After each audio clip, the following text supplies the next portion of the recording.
Hola Sudacalandia y todas sus periferias, somos Nico Martínez y Omar Beretta y juntos hacemos el podcast Puto el que lee para la colectiva Cuarto Mundo.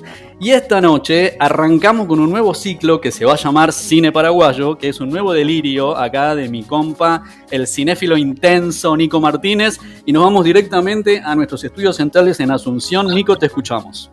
Hola Mauro, hola Marcelo, ¿cómo están? ¿Cómo está todo el mundo allá del otro lado que nos está escuchando?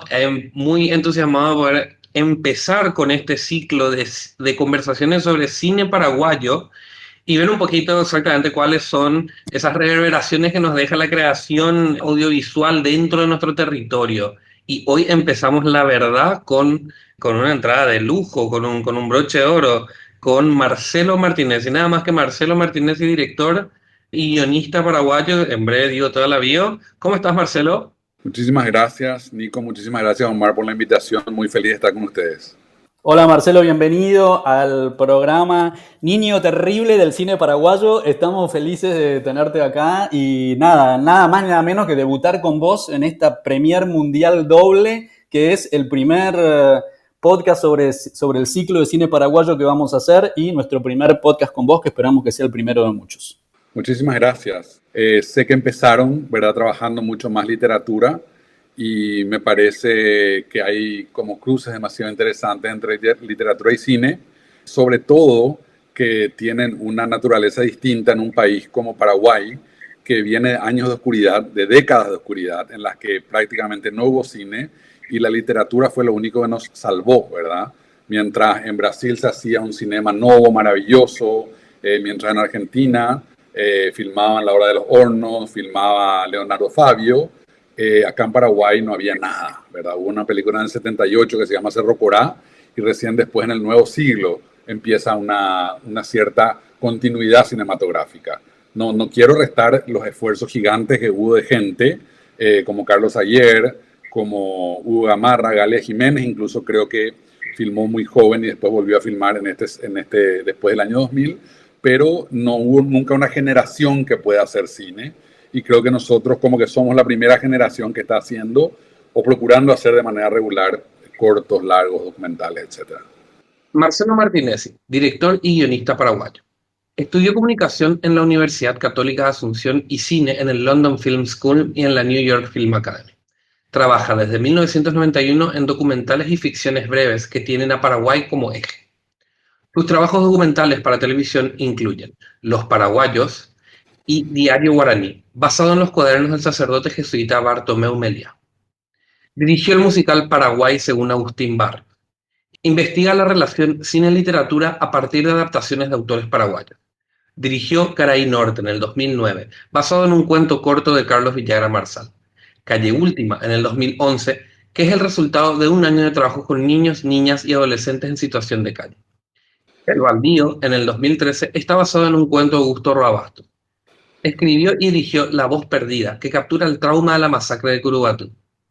Marcelo Martínez ha sido asesor del área audiovisual para el Museo Virtual de Memoria y Verdad sobre el Estronismo, plataforma web sobre los crímenes cometidos durante la dictadura. En el 2010 participó de la creación de la TV Pública Paraguay y fue su primer director ejecutivo, hasta el golpe de Estado en el 2012.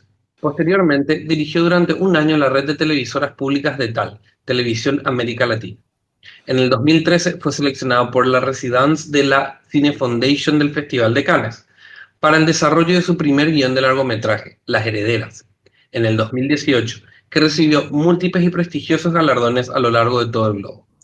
Bueno, con este primer encuentro queremos abordar un poquito sobre lo que es el cine paraguayo. No tanto es una cuestión muy técnica, sino también poder pensar un poquito sobre la paraguayidad en formato audiovisual y sus elementos narrativos dentro del cine y dentro del lenguaje cinematográfico. Un poquito complejo, no queremos tampoco ser insoportables, pero sí queremos empezar a pensar un poquito sobre cuáles son los elementos que constituyen la paraguayidad en el cine.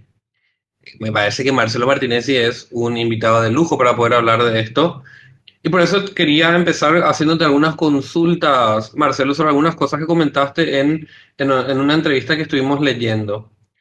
Por ejemplo, en una entrevista habías comentado que tu cine no tiene mucha razón de ser en otro lugar, que por mucho que hayas estudiado afuera y vivas en otro país, tu obra solamente puede ser realizada como que atravesada por la paraguayidad.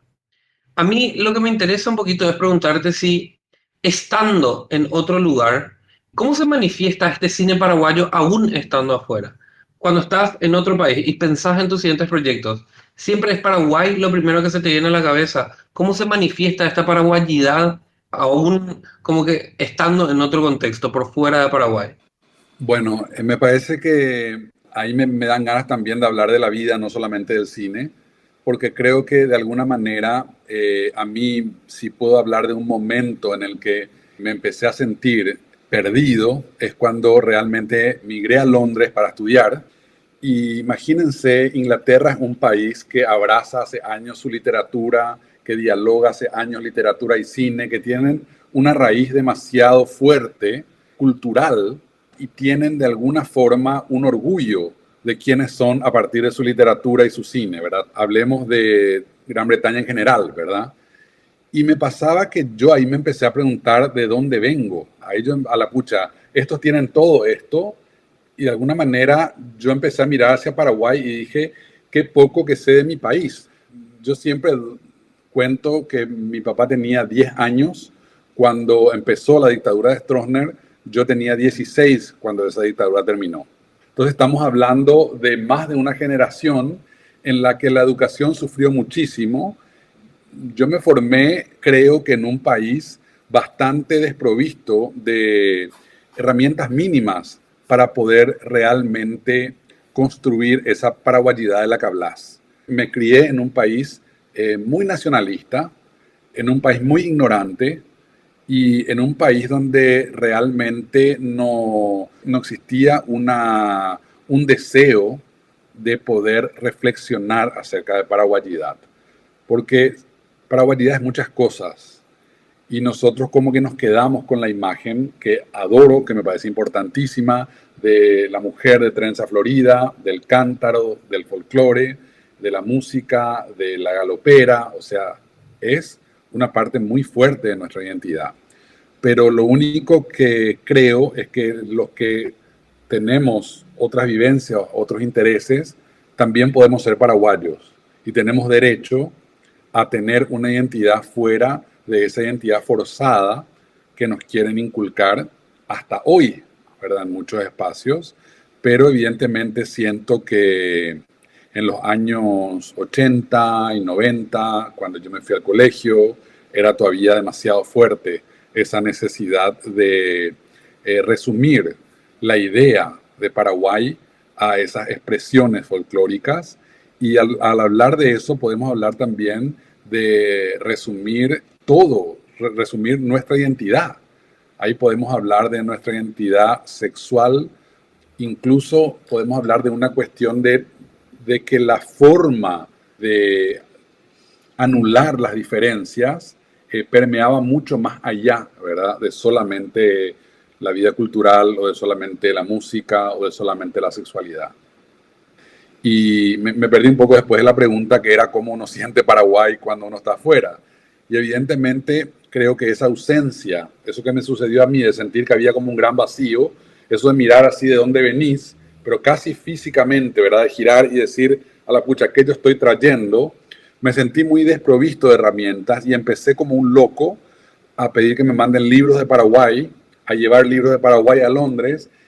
Ya había leído algunas cosas, algo de Josefina Pla, algo de Meliá, pero leí todo Josefina Pla, todo Meliá, todo el informe de Verdad y Justicia, volví a leer Roa Bastos, evidentemente Casaxia, que ya había leído casi todo, volví a leer Casaxia, empecé a meterme a leer trabajos de sociología que se habían hecho, cuando venía acá me encerraba en la Universidad Católica a leer tesis, empecé una búsqueda frenética de saber un poco de dónde estaba viniendo, porque decía, si voy a salir al mundo, tengo que salir con una herramienta ¿verdad? O con unas mínimas herramientas que me permitan saber quién soy y de dónde vengo. Y esas herramientas la educación en Paraguay no me las dio. Me la dieron grandes personas, a veces extranjeros, como Barrett, como Meliá, como Josefina Pla, más recientemente Susnik, ¿verdad? Me la dio un montón de gente que de alguna forma miró a Paraguay con un ojo crítico y nos entregó como un regalo una mirada sobre ese país que toda la vida nos procuraron esconder, ¿verdad? Ese país que es mucho más amplio, mucho más inclusivo, mucho más rico de lo que nos hacen creer. Marcelo, ahí vemos que hay como un doble tejido y se ve esto sobre todo con tus primeros cortos, que se va entretejiendo un poco como un mirar a Paraguay con nuevos ojos, ¿no? O como esta especie de despertar que tenemos cuando nos enseñan una historia de manual en la escuela y después nos vamos dando cuenta que no era así o que no era solamente esa mirada completa, ¿no? Como hablábamos fuera del micrófono, hay un vínculo muy estrecho entre tu cine y la literatura, ¿no? Se ve que, no sé si antes, después o al costado, pero que hay un hombre de letras al lado del hombre de cine. ¿Cómo vas eligiendo o cómo fueron cayendo los temas que vas eligiendo para cada uno de estos cortos? Por ejemplo, Caray Norte es en el momento de la Guerra Civil Paraguaya del 47, ¿no? Que de alguna manera es lo que después lleva a la dictadura de Stroessner. Y avisamos, chicas, acá hacemos un insert. Todos los cortos van a estar colgados en nuestras redes, especialmente en anchor.fm.el, así que van a poder dar clic directamente ahí y ven los cortos de Marcelo. Entonces, ¿cómo vas eligiendo, cómo fueron cayendo los temas para empezar a repensar o volver a dar esta mirada que en general es desde los desposeídos de la tierra, ¿no? No desde la clase hegemónica dominante que escribe el relato histórico que después enseña en la escuela? Realmente fue todo muy instintivo para mí. Nunca me imaginé, por ejemplo, la Guerra Civil del 47 como tema, sino me encontré con esa mujer, ¿verdad? En la obra de Villagra Marsal, que me impresionó una escena, que es cuando ella se va quitando las horquillas del pelo, cuando se va, de alguna manera, una mujer de esa edad y de esa historia, se iba casi desnudando mientras este hombre comía enfrente. Y pensar que Villagra Marsal escribió eso cuando tenía 21 años, en base a una historia que le contaron, me resultó sumamente conmovedor. Y dije, qué maravilla. Para mí esa escena es mágica, ¿verdad? Es mágica en el libro. Traté de hacerle honor en la película, pero es una escena que me cautivó. Mi entrada a la Revolución del 47, a los aspectos históricos de la película, del corto y a todo lo que hay alrededor, tiene que ver primero con esa escena y con ese personaje. Y a partir de ahí empiezo a imaginarme qué es lo que hay alrededor. Entonces, creo que en la mayoría de mis trabajos y sobre todo en los cortos, nunca realmente me senté a decir quiero trabajar tal cosa, sino son las cosas que nos suceden, las que nos van de alguna forma moldeando.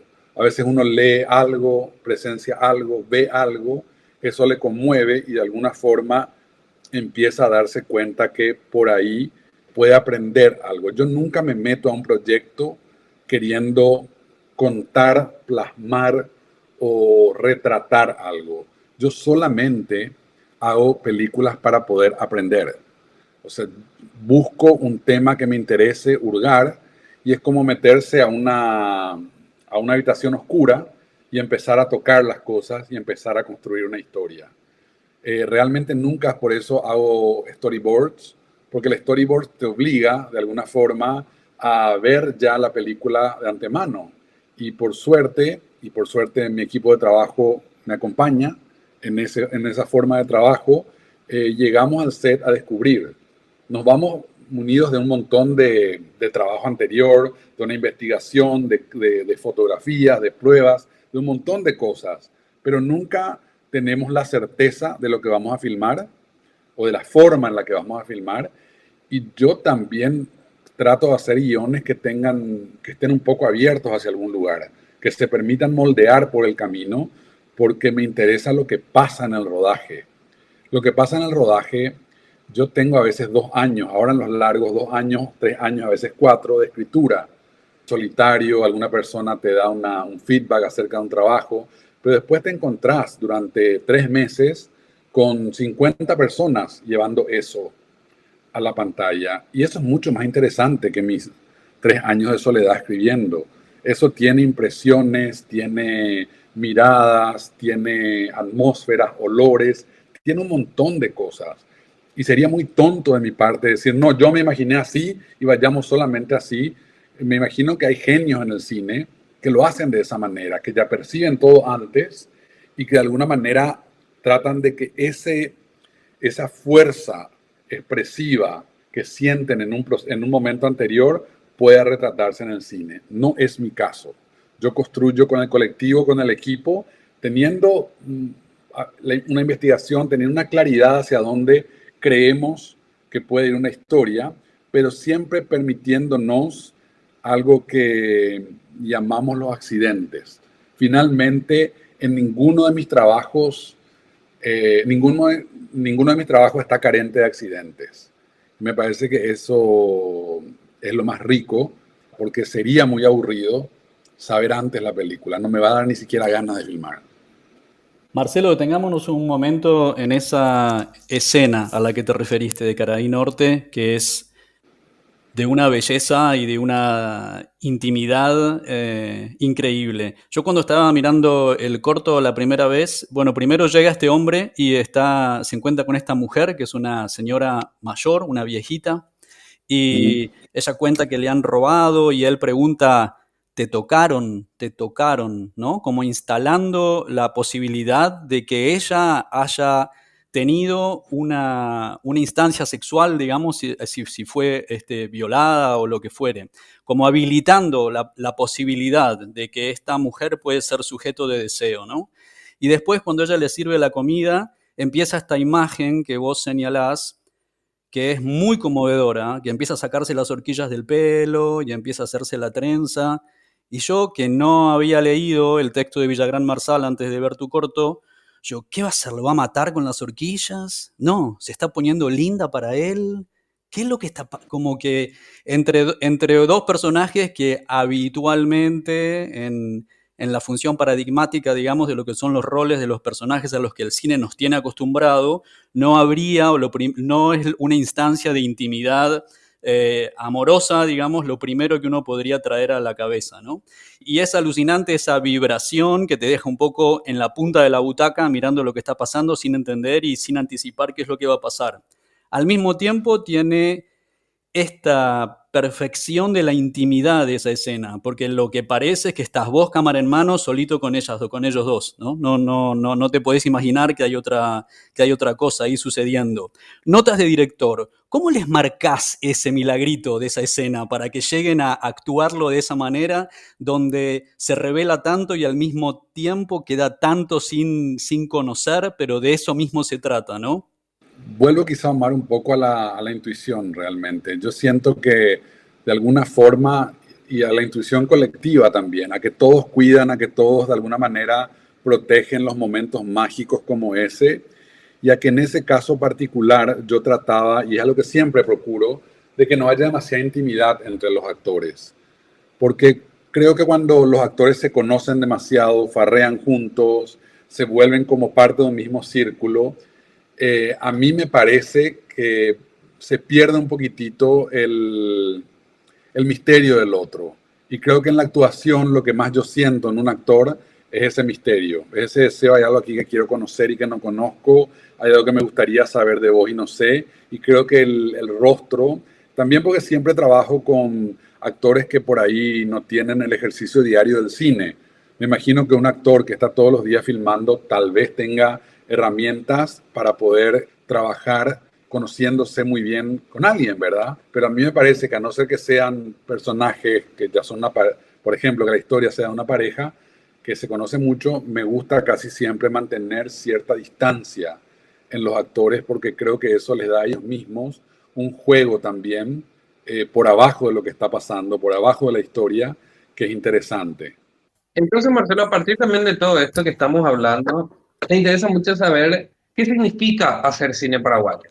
O sea, te pregunto, ¿sabes por qué te pregunto? Te pregunto porque también en los últimos años hubo como que un fenómeno de ciertas producciones que claramente había como que una especie de financiación con una intencionalidad política súper clara. Que vos así tipo te fijabas más o menos en lo que estaba por detrás y te dabas cuenta de dónde venía y para qué se estaba haciendo, ¿verdad? Películas cuyo nombre prefiero no decir nomás para no tener problemas en la grabación. O sea, tipo, mi pregunta nomás es, ¿hacer cine paraguayo se delimita específicamente a hacer cine dentro de la frontera paraguaya?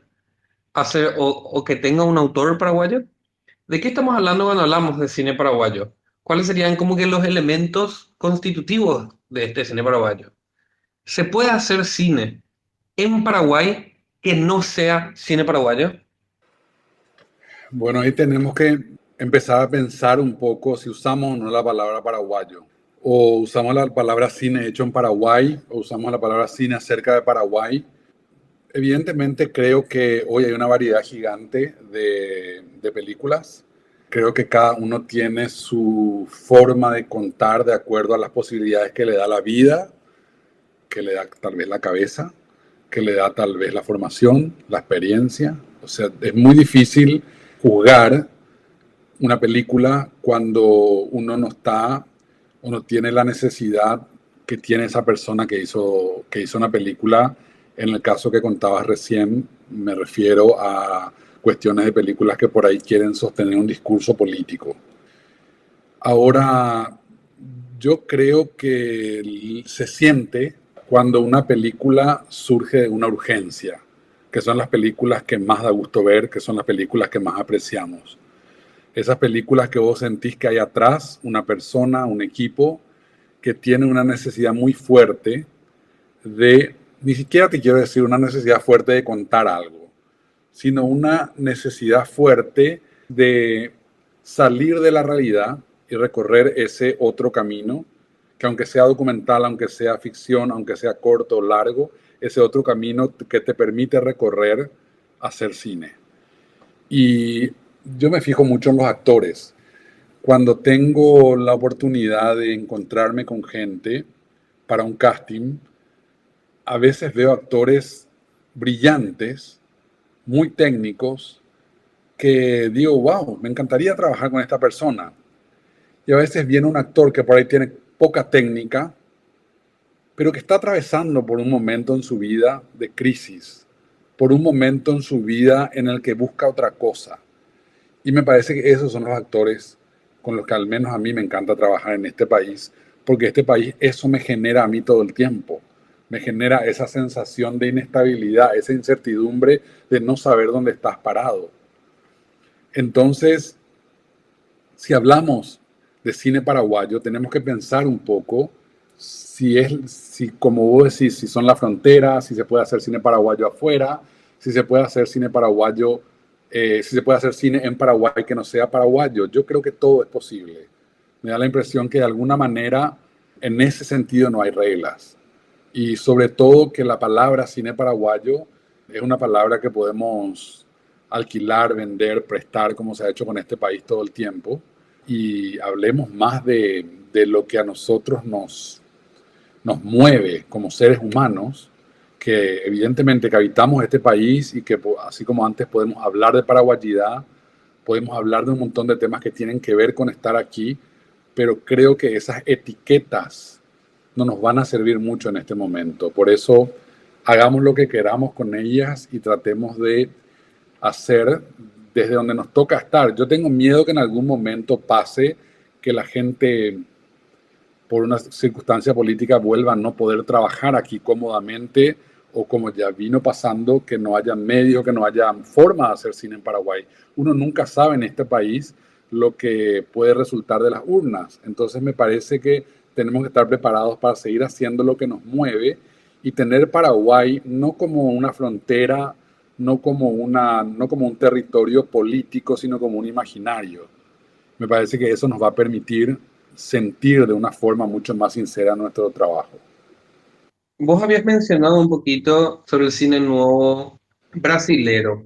¿Te sentís como que medio, de cierta manera, influenciado por alguna corriente, por algún director en particular? Vi también que había unos comentarios sobre Fassbinder en una entrevista que te hicieron, sobre Pasolini, pero así tipo para conocer nomás un poquito también esos antecedentes que a vos como que te movilizaron el imaginario hacia el cine. Realmente a mí me parece que hay directores que a uno le mueven, personas que uno admira, como en mi caso Cassavetes, Pasolini, Fassbinder, evidentemente. Por supuesto que el cinema nuevo, Glauber Rocha, ha sido para mí no solamente un gran director, sino como un actor político en la historia de Brasil demasiado importante con todo el trabajo que ha hecho. Pero evidentemente mi realidad es muy distinta y por suerte, ¿verdad? Las realidades de cada uno, tenemos realidades muy distintas que nos obligan de alguna forma a trabajar en base a las experiencias propias. Y en mi caso, yo vengo de una situación de mucho privilegio. Tuve oportunidad de formarme, de estudiar fuera de Paraguay, que es una oportunidad que tiene muy poca gente, lastimosamente, en este país, de poder viajar, porque viajar yo creo que siempre te nutre, te hace entender mucho mejor dónde estás parado, el hecho de poder salir de ese lugar. La distancia hace muy bien, yo creo, sobre todo viniendo de una realidad tan insular como la de Paraguay. Entonces, por más que uno tenga directores y personas en general cuyo trabajo admira en el cine, en la literatura o en el teatro, creo que a uno le toca amasar su propia harina, ¿no? Empezar a pensar de dónde lo que te dan esos grandes referentes es una idea de su personalidad y de su tiempo. Pero creo que a mí me cuesta mucho tratar de hacer una película a modo de fulano o a modo de mengano. Lo que sí siento que evidentemente estos directores que abren camino, y yo siempre cuando hablo de directores contemporáneos me encanta mencionar a David Lynch, mencionar a Béla Tarr, mencionar a la argentina Lucrecia Martel. Yo creo que esta gente que abre caminos lo que hacen es dejar unas huellas que nos permiten ver que más cosas son posibles, que de alguna forma el cine puede seguir creciendo como lenguaje, puede seguir habitando nuevos lugares, puede seguir generando sensaciones frescas, sensaciones nuevas. Y en ese sentido pienso que le está haciendo demasiado mal al cine toda esta historia de las plataformas, toda esta historia de tener que reducir la narrativa al mínimo común denominador para tratar de tener mayor público. Me parece que los seres humanos somos demasiado diferentes. En nuestras diferencias está la gran riqueza y a veces está buenísimo hacer una película que no necesariamente le tenga que gustar a todo el mundo. Hacer una película para lo que en marketing de cine históricamente se llama nicho y que hoy como que tratan de romper ese nicho y de crear narrativas que mal llaman universales, me parece que le está haciendo mucho daño al cine. Marcelo, yo no la conozco a tu mamá, pero conozco a la mía, y la mía te diría, Marcelo, te mandamos a Londres a estudiar, a ver el mundo, y te metes con películas de la dictadura, de los niños de la calle, que hablan en guaraní. Vos no querés que te vea nadie, pero bueno, y metiéndote con todo esto, con ese camino que parecería claramente que no es el hegemónico, no es el corporativo de las plataformas, te levantaste con todos los premios, te llevaste puesto todos los festivales, sos una explosión, así que siguen pasando los años y te siguen dando premios por las pelis que estás haciendo. Volviendo a esto de la hora de elegir los actores, ¿no? Cuando hace un momento hablabas del actor con técnica y del actor en crisis. Vamos de vuelta a notas de director. Cuando tu corto Calle Última, que claramente ahí trabajaste con gente que está, bueno, viviendo una vida muy injusta, abandonados por el Estado, ¿no? En este modelo de distribución de riqueza que es opresora, hay temas de embarazo infantil, de falta de ESI, de falta de ley de aborto. Contanos la experiencia esta de dirigir en ese contexto, con actores completamente fuera de la norma. Es una experiencia hermosa porque realmente te recuerdan que la realidad que estás contando es una realidad. O sea, yo creo que trabajar con actores hubiese sido, no sé si el resultado hubiese sido mejor o peor, pero acercarte a una realidad con sus protagonistas, a ver, ese proyecto lo escribimos con un grupo de más o menos 20 niños en situación de calle, lo filmamos y hasta te puedo contar que en un momento dado una de las niñas me decía, o sea, sentí de alguna forma la impresión de mundo que ellos tienen permaneció intacta. ¿En qué sentido? En que nosotros éramos los otros y seguimos siendo los otros. Yo estuve con ellos un año trabajando sábados, domingos, a veces entre semana, sintiéndome como muy cerca de la realidad que ellos vivían, pero al final del día, a veces trabajábamos viernes, sábado, domingo en un retiro. El lunes yo volvía a la comodidad de mi casa y ellos volvían al bañado, a posiblemente una casa donde a una de las actrices el hermano le manoseaba y él ya le había embarazado una vez y le estaba por embarazar una segunda vez. Entonces hay una cuestión que yo detesto y espero no repetirla, cuando las familias burguesas de las que muchos de nosotros venimos dicen, mira a la empleada, ella es como de la familia. Y váyanse a la puta, no es como de la familia. Es la empleada que a fin de mes tiene el salario que usualmente, que tuvo que pelear en Paraguay durante décadas para tener un mínimo salario semidigno, porque siempre estuvo trabajando en condiciones de esclavitud. Y la empleada no quiere ser parte de tu familia, señor, señora. La empleada quiere ser parte de su familia.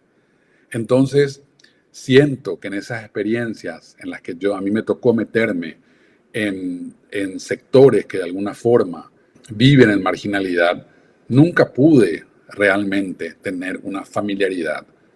Mi trabajo como director era tratar de poner las herramientas para que ellos se puedan contar a sí mismos mejor de lo que yo les contaría. Entonces, creo que en esa experiencia puntualmente de Calle Última era una necesidad enorme de tratar de darle la mayor cantidad de herramientas para que ellos guíen la narrativa. Baida. Chale, yo 75%. Con comisario Yerura Cueñande. Me ente no se pesa no. Ame, está comisario. José, una chica.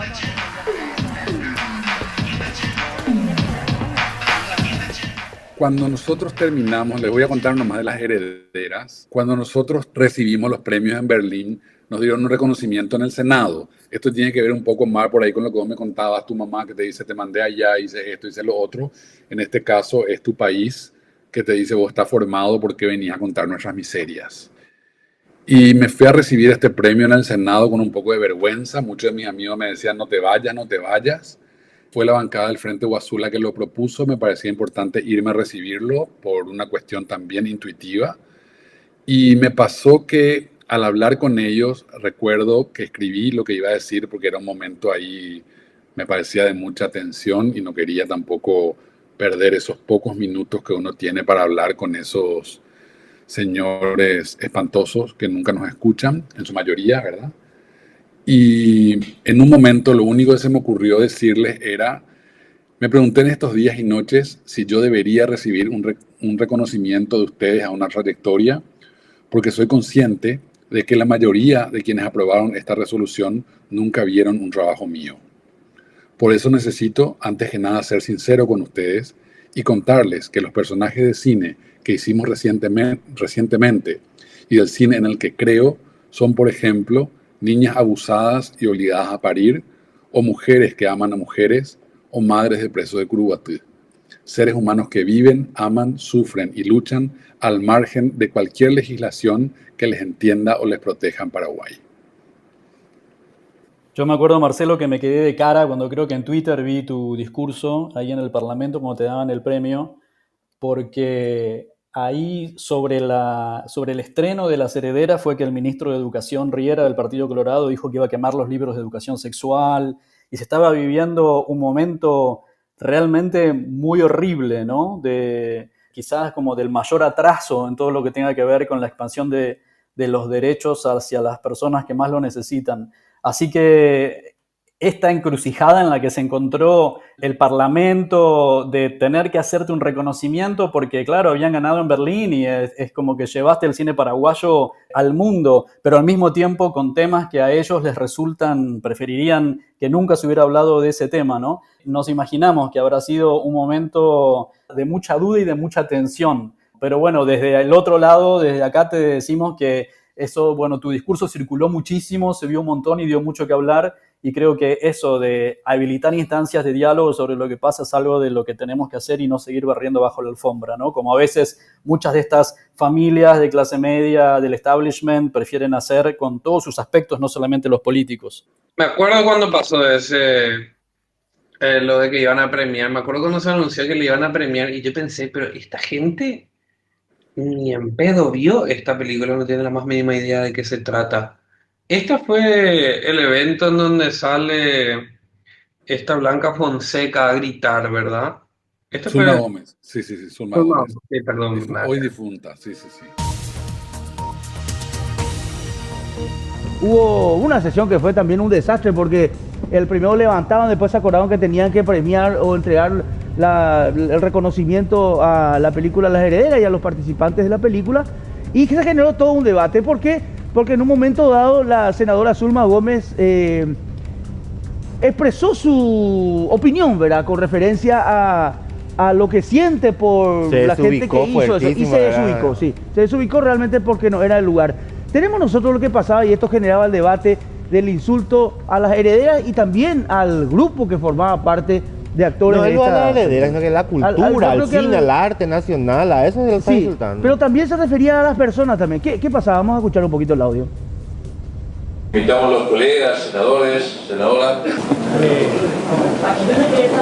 Gracias, Carlos. Muchas gracias.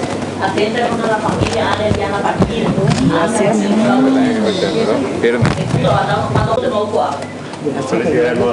Gracias, Fernando. Felicitaciones. Gracias, doctora. Estupendo. Muchas gracias. Muchas gracias. ¿Qué tal?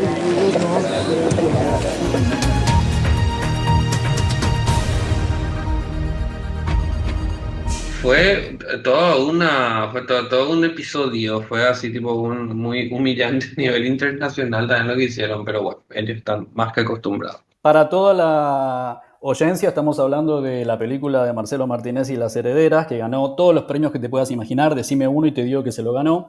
Y si estos últimos años estuviste viviendo adentro de un tupper y no la viste, anda corriendo a verla. Estuvo, bueno, claro, en todos los cines, estuvo en Netflix y está en Movie ahora, por lo menos yo la tengo en Movie, que es una película que no solamente trata de dos mujeres que se aman, sino que no son mujeres jóvenes, son mujeres mayores y que además son de una clase media acomodada. O sea, Marcelo, fuiste con todo, ¿no? Porque fuiste a meterte ahí no solamente con el tema queer, sino también con el tema de clase, que es un tema que a veces incomoda más que lo que hacemos nosotros, cada una de nosotras a puertas cerradas. Al mismo tiempo, el tema de hablar de poner el foco en los temas de clase, que no es un tema muy sudamericano, es sí un tema muy británico, que ellos tienen el tema de clase tan a flor de piel. ¿Cómo fue el trabajo para llegar a ese tono? Toda la crítica ha dicho que es esta cosa como muy sutil de poner en manifiesto de esto de lo que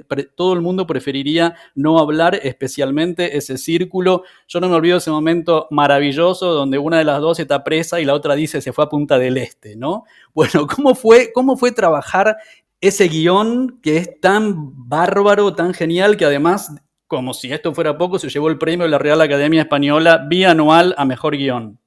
Yo me tomo tiempo para trabajar un guión, en este caso, y nunca lo hago de la nada. O sea, a mí no me va a salir de la cabeza nunca una historia así para una película, me da la impresión. No me va a salir de la cabeza, me refiero a imaginar, ¿verdad? Por más que Las Herederas, evidentemente tengo crédito de autor, Las Herederas se nutre de diarios que yo heredé de una tía, se nutre de experiencias personales, de haber vivido muy cerca de esas mujeres, de ese tipo de mujeres, y también de haber estado en esa venta de garage, ¿verdad? Vendiendo un poco el abolengo, ¿verdad? Algunas personas cercanas. Me tocó estar en muchas situaciones que están en la película y me tocó siempre vivir muy rodeado de mujeres, ¿verdad? Yo tengo 4 hermanas, un montón de tías, un montón de tía-abuelas, y siempre como que en el mundo de las mujeres estaba el chisme, estaba la vergüenza, estaba el orgullo, estaba un poco, todo me pareció que para contar un poco de la sociedad en la que yo vivo, me era inmediatamente necesario trabajar casi en su totalidad con personajes femeninos. Me parece que es una película en la que no hay hombres porque no hacen falta.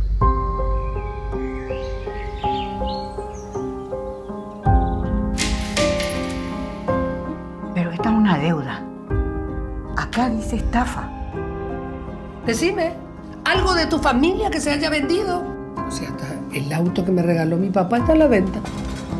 Tenía una deuda nomás. La acusaron de estafa. Y le mandaron adentro. Lo mismo que a mí.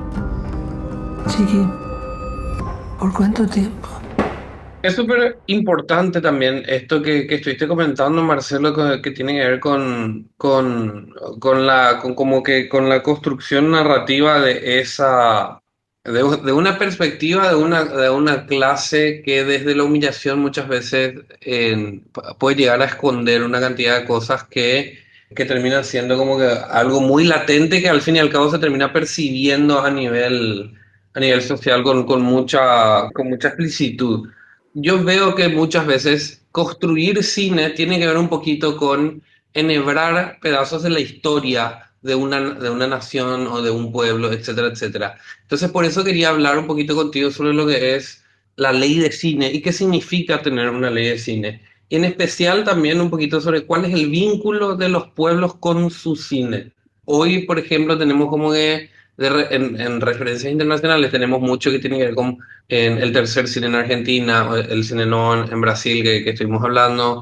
Entonces me gustaría entender, o sea, tipo, porque para desprovisto de ese único tecnicismo que se le quiere dar a la cuestión de la ley de cine, que haya plata para hacer películas, ¿por qué es importante construir un cine que se vincule con el territorio donde es generado?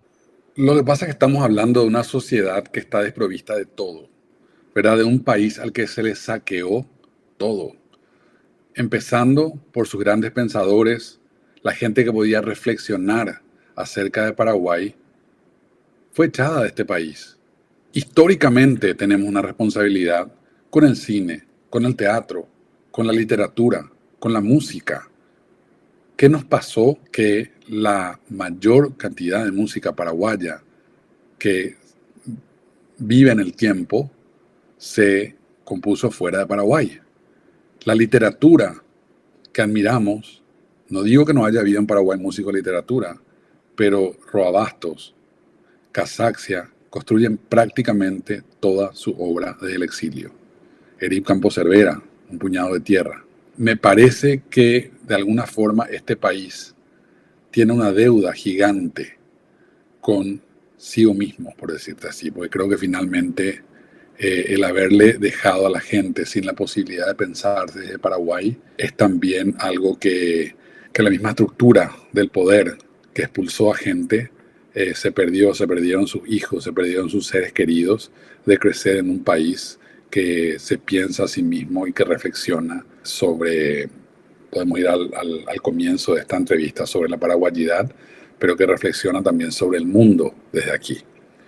Entonces, yo creo que la ley de cine es un pequeño primer paso, gigante, porque transforma la posibilidad de hacer cine. En Paraguay antes era empezar a salir a mendigar por el mundo sin tener una bandera anclada en el país, y eso realmente hace que los productores, los dueños de las películas que se hacen, sean muchas veces de otro país.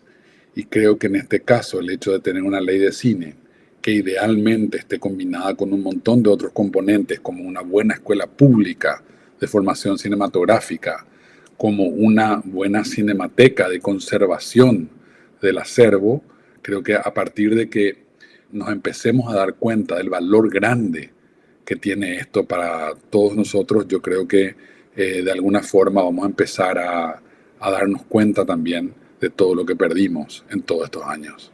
Estamos súper contentos, te agradecemos un montón, Marcelo, por tu sororidad, tu solidaridad con nuestro proyecto, de tratar, hace mucho que veníamos con Nico diciendo tenemos que hacer unos ciclos de podcast sobre cine paraguayo, porque la verdad que hay cosas que son realmente joyas, y tal cual como decías vos, ¿no? Como la aventura quijotesca de tener que hacer películas cuando no estaba instalado todavía el Instituto Nacional Audiovisual Paraguayo y no había fondos para repartir, ¿no? Así que bueno, seguramente esperemos que esta presencia del Estado, bueno, como es clásico, a mí me hace gracia porque a veces, viste, nos ponen de modelos, no, porque en Europa, bueno, sí, bueno, pero imagínense en Francia nomás lo que el Estado invierte en cultura. Y el negocio que resulta para Francia ser un país mirado, digamos, como faro cultural. De hecho, bueno, en Argentina el rol del Inca es súper importante.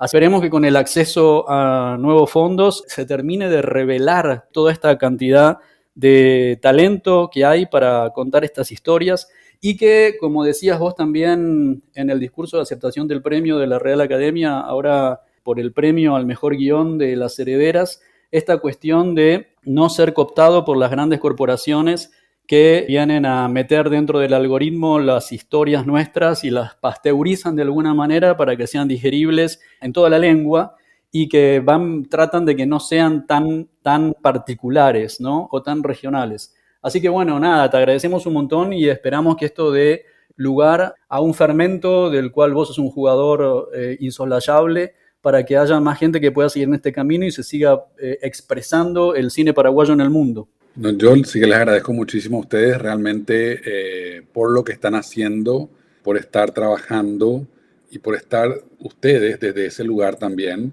contribuyendo de una forma gigante a que podamos de a poco empezar a pensarnos, ¿verdad? Empezar a pensar quiénes somos, de dónde venimos, qué queremos. Me parece que todo, conocernos más, siempre nos ayuda un poco, decía Meliá, a saber a dónde queremos ir como nación. Y eso es, pienso que con espacios como este, de discusión, de reflexión, de descubrimiento, de intercambio de ideas, se puede conseguir y se puede también hacer, evidentemente, con una película que genere intercambio, que abra puertas, que genere interrogantes. Ojalá, yo celebro que el INAP empiece a mover diversas instancias en Paraguay para que el cine se instale. Ojalá que suceda lo mismo con fondos para teatro, con fondos para escritores. Las artes en general en Paraguay necesitan una política de Estado de sólido apoyo para poder desarrollarse, y también creo que me gustaría, ¿verdad? Apuesto a que nosotros como hacedores, en mi caso de cine, nos animemos a evitar la incertidumbre, a contar historias que revelen interrogantes. Es muy difícil en un país con la historia de Paraguay tener respuestas. Ojalá que podamos seguir al menos haciéndonos preguntas. Muchísimas gracias, Marcelo, por esta conversación absolutamente necesaria y esperando que sea el primer podcast de varios para seguir pensando un poquito sobre el cine paraguayo, la narrativa paraguaya y cómo se ve el paraguayo en el lenguaje audiovisual. Qué buenísimo, buenísimo haber empezado así. Y nos vemos en el siguiente capítulo. A todas las personas que nos están escuchando, muchas gracias. Le recordamos a toda la audiencia que quedan colgadas en nuestra red de anchor.fm/puto el que lee todos los links a todas las películas que están disponibles de Marcelo y a sus datos de contacto para que lo puedas seguir por las redes.